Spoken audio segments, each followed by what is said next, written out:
All right, in chapter 15, we're continuing to talk about specific nutritional needs, in this case for infancy through adolescence.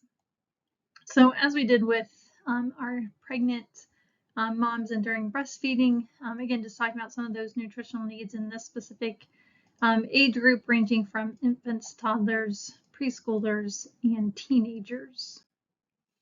So just kind of looking at some of the changes that occur through infancy to adolescence, so until adulthood, just some stats here to go along with it. So typically children born in America have access to some of the best healthcare. However, despite that, we're still seeing increasing numbers of obesity and type 2 diabetes, less active lifestyles with more electronic use, again, leading to that less activity, more sugary soft drinks and energy drinks with not only sugar but caffeine, decreased fruits, veggies, and whole grains are lacking recommendations.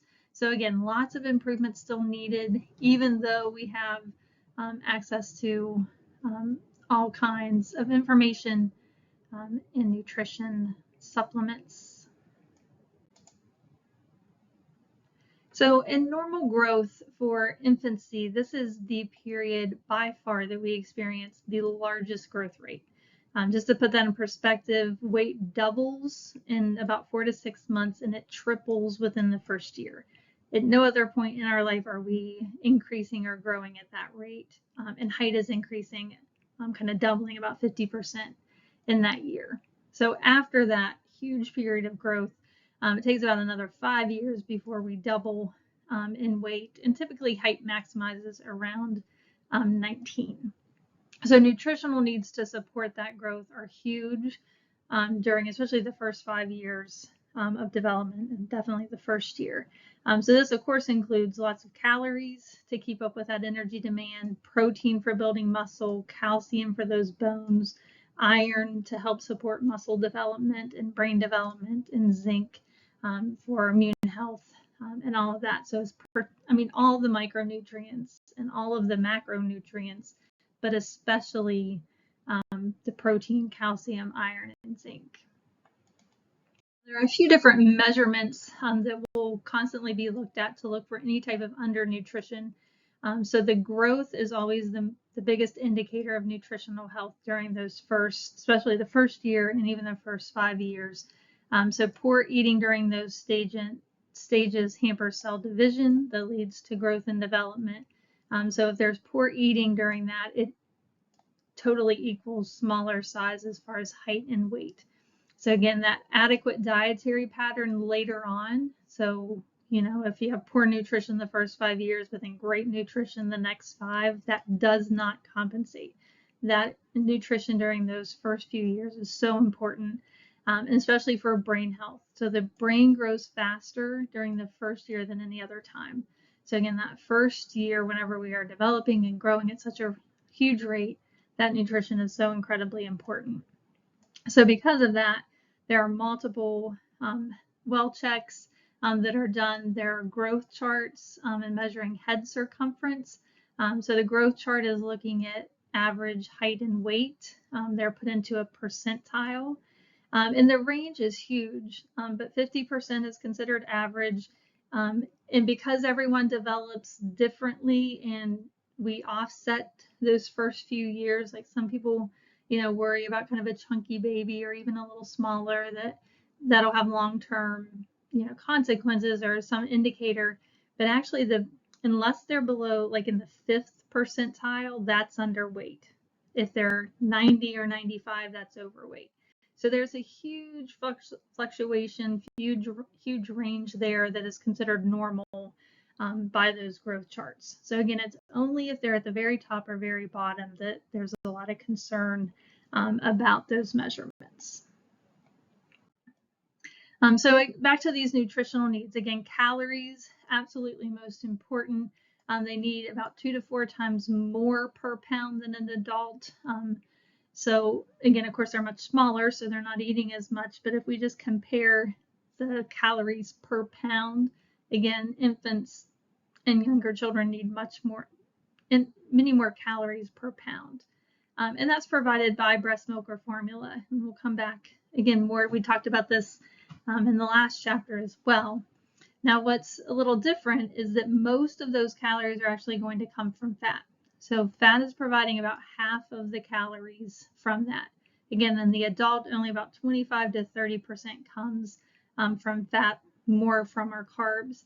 But fats are the main fuel source during that first year. Again, human milk and formula are developed with that in mind. And the reason this is so important is because we need those fats for a normal nervous system development. Then dehydration is very important to watch for. Babies are easily dehydrated, but supplemental water, though, is not recommended during that first 6 months. That's exclusive breast milk or formula, but then after the 6 months, food starts getting introduced and some water can start being supplemented. But again, they need that fluid to come in with nutrients. But again, watching for severe hydration, again, so keeping track of the number of, diaper changes, their skin, because that can really damage their kidneys that are drastically developing during this time as well. Some of the vitamins particularly important here in infants, vitamin K we've mentioned before. Usually babies get an injection of this whenever they're born. And that's because if you remember, this comes from the intestinal bacteria. They actually make vitamin K for us, but babies are born without any bacteria in their gut. So they don't really have a good source of vitamin K. So it's a supplement or an injection given until that normal flora can be set up. And then oftentimes vitamin D to help with that calcium absorption is usually supplemented, depending on how much formula or breast milk is being given, but that's a common supplement that can be added. And then vitamin B12, but this is only if the mom is following a vegan diet. Now the minerals, iron is really important here. We mentioned that one already, but those stores deplete by the 6 months of age. So the mom passes iron on to the baby during the last month of gestation, but those iron stores get depleted in that first 6 months. And this is when foods start to be introduced, but also, so if they're formula-fed babies, then they're iron-fortified formulas that start getting introduced at 6 months. If they're breastfed, typically iron supplements start around 4 months. And then again, after 6 months, iron fortified solid foods like the cereal that they eat or the oatmeals that they eat that has iron added to it. And then just a little bit about fluoride. So breast milk and formula are great sources of fluoride. Supplements are not recommended before 6 months. So fluoride-free water should even be used. It is not good for infants to have until after that 6 months. And then supplements for tooth development can be added after that first 6 months. Now, determining the readiness for food, again, between 4 and 6 months, but the recommendations are exclusive breast milk or formula for the first 6 months. And this is just because they're not physically mature. So they need to be able to hold up their food, hold up their head. Usually their tongue starts sticking out. They won't even kind of like receive food as far as swallowing it. So they're just physically not ready to eat. So some signs though that they are, again, the 6 month isn't always like a prime number. That's just the goal. So other signs to look for: reaching about 13 pounds and consuming more than about 32 ounces of formula a day, or breastfeeding more than 8 to 10 times indicates that they need more supplements and that food could be introduced. Now, kind of a general thought that's out there is that adding solid foods help infants sleep more through the night, so they would stay fuller and sleep a little bit longer. There's little evidence that really indicates that there is a strong correlation between that.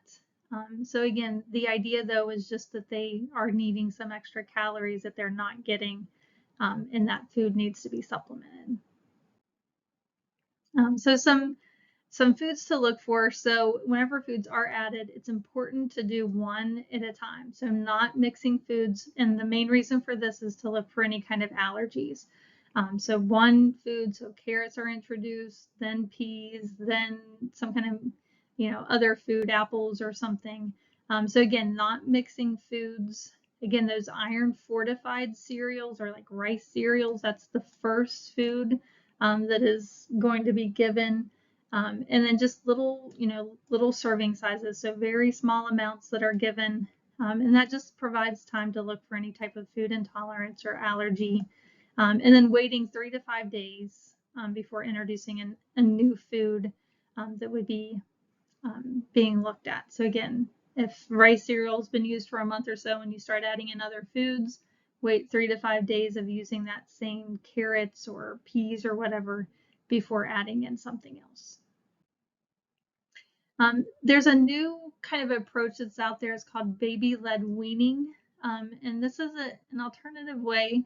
Honestly, I struggle with this one a little bit, but there's a lot of research out there, a lot of success with it, so I won't pass on my my bias here.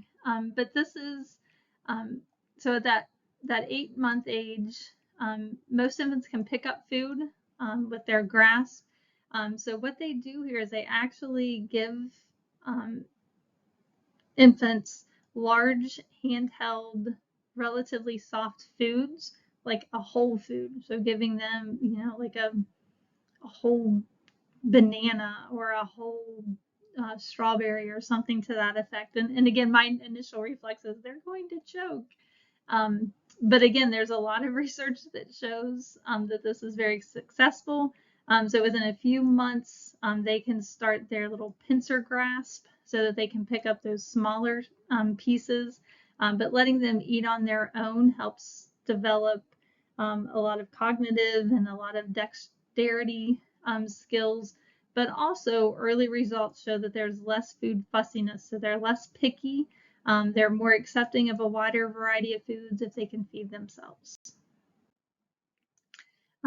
Another thing here related to this, so weaning from the breast or the bottle, this is really important so you can see the teeth here, and this is the reason why. So even though breast milk or formula is used for up to a year or so, at 6 months that can be expressed, or the formula or water can be put into a sippy cup instead of a bottle, because drinking from the bottle or drinking from a cup prevents cavities from forming.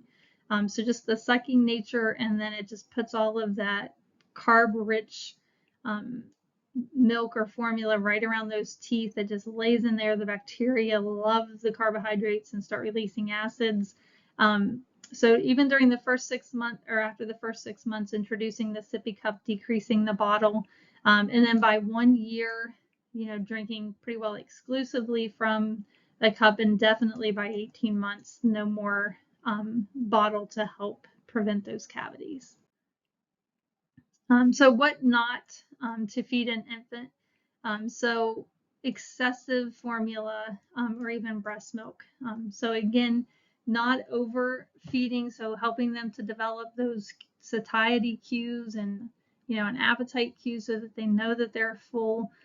Especially with formula, it's a little easier to do than it is with human milk, because usually it flows faster from the bottle than from the breast. But again, just watching, don't restrict food, but definitely not exceeding it either. Again, watching for foods that can cause any type of choking. No foods before, definitely not before 4 months, and again, recommended not till 6.